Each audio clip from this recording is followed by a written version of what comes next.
டேய் எப்ப பாரு அந்த போனையே நோண்டின்னு இருக்கற தொடப்ப எடுக்க போற இப்போ ஃபோன் வச்சிரமா அதுக்கு எதுக்கு தொட போறீங்க போற சாரி ஃபார் த ஃபோன் நோண்டிங் என்னடா இது இந்த மெசேஜை மட்டும் பாத்துறமா கொஞ்சம் இருமா என்ன வாட்ஸ்அப்ல புது விதமான மெசேஜ் ஸ்ரீராம் ஜெயம் இந்த மெசேஜை 20 பேருக்கு ஷேர் செய்தால் அடுத்த நொடியில் உங்களுக்கு நல்ல விஷயம் நடக்கும் அப்படி செய்யவில்லை என்றால் ரத்தம் கக்கி சாவீங்க எது இதெல்லாம் நம்புற மாதிரியா இருக்கு ரத்தம் கக்கியா ஒருவேளை உண்மையா இருக்குமோ ஷேர் பண்ண வேண்டியதான் அனுப்புனா நல்ல விஷயம் நடக்கும்னா எக்ஸ்ட்ரா ஒரு 10 பேருக்கு அனுப்புவோம் ஐயா என்னடா சிரிப்பே அம்மா ஒரு மெசேஜ் 20 பேருக்கு அனுப்பிச்சா உடனே நல்ல விஷயம் நடக்குமா நான் 30 பேருக்கு அனுப்பிச்சு விட்டேன் என்னடா சொல்ற அம்மா போன் ஏதோ வந்து பாரு ஹலோ எப்ப ஆச்சு என்னம்மா உன் பாட்டி செத்து போயிட்டாங்கடா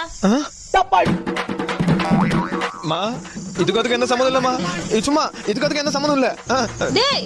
ஐ சொன்ன மாதிரி நல்ல விஷயம் நடந்துச்சு இது என்னது ஓம் சாய்ராம் ஜெயம் இந்த மெசேஜை 15 பேருக்கு அனுப்பினாலும் அடுமா தாத்தா நல்லா தானே இருக்காரு ஆமா அதுக்கு என்ன இப்போ Got the man with the plan right here. Bring it